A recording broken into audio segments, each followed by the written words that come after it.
Hello, welcome to my next installment of Kid Lit Car Chats. In the last chat, said that I was just getting over a cold, some sort of respiratory thing.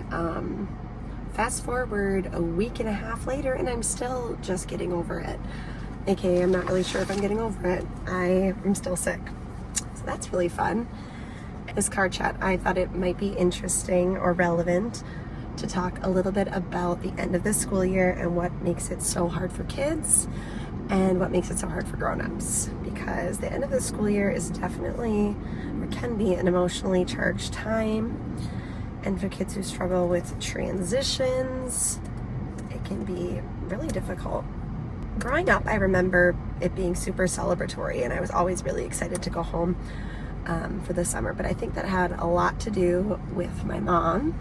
She always had a lot of really fun activities planned for us, and we just had tons of playtime, lots of crafts, playing outside with the neighbors. There was just a lot going on in our block. So we would leave kind of the hullabaloo of school, all the big energy, and then come home and we'd still have a lot of big energy at home. So that was great for a kid like me that needed that input and that fun, I guess.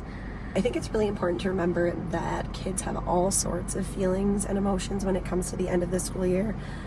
Some kids might be thrilled about summer break, like I said I was when I was little, and others may be more hesitant. And that was me a little bit more when I got a little bit older. Summer break was a little bit harder for me. And some kids might be somewhere in the middle, and they might have different thoughts or feelings from year to year.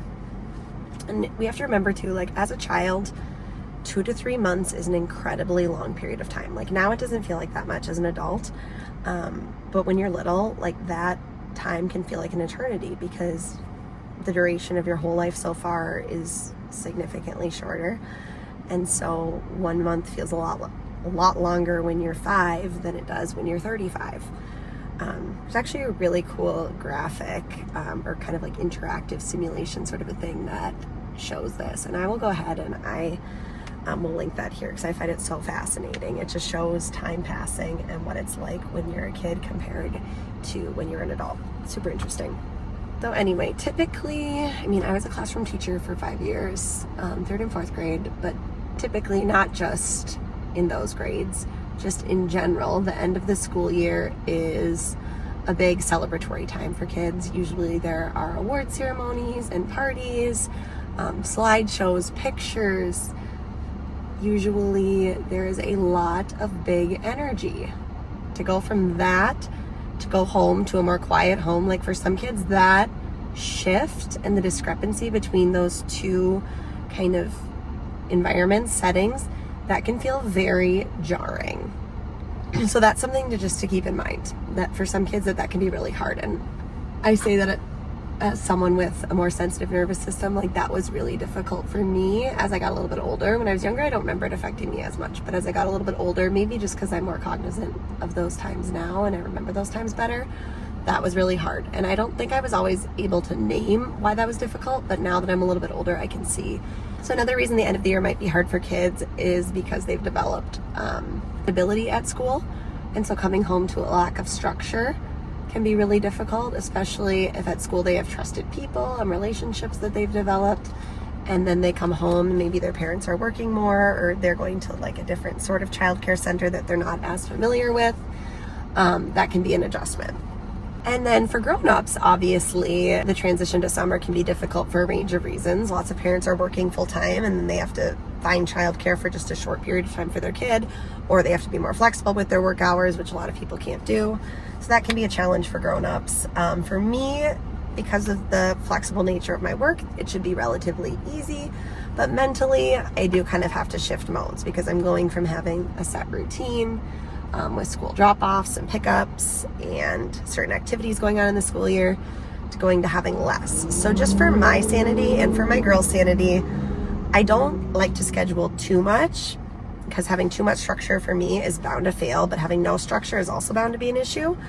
So what's worked in our household is to plan one structured activity per day, and we might decide on it at the beginning of the week or the night before or even like the morning of, and it's not a rigid thing at all. We just try to have one outing per day. It could be something super small, honestly, like just like a walk around the neighborhood, or some days it may be something a little bit bigger like a trip to the mall or a trip to an amusement park or a play date with a friend or visit to the creek. But we just try to schedule one thing just so we have some sort of structure and something to get us out of the house. And again, some days we won't leave the house necessarily if it's like super rainy or people aren't feeling well, but we aim to do that every day. So on my Substack, I'm actually having a 3-part series on this.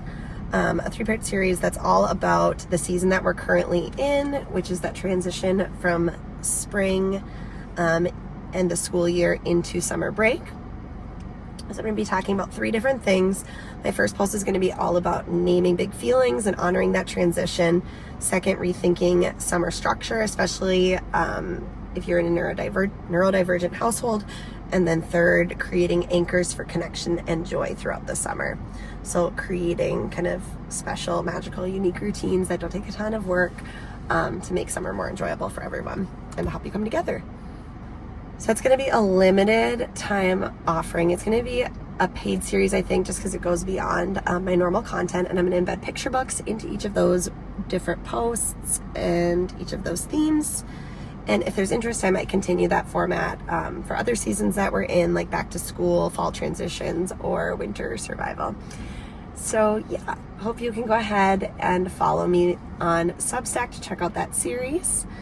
And yeah, let's do a quick little what's in my bag before I go. My 1-year-old shoes, these are from 10 Little. They're our favorite shoes. I need to get an extra pair though, because these belonged to my older daughter and they have been very loved. Next we have our Yoto Mini, perfect for on the go. This is my 1-year-old's favorite card, Cocomelon Dance Party. We love the mini. I actually like it better than the big one in the standard size, but I know there's different opinions. And then we have this book that I'll be sharing this week. It's National Infertility Awareness Week.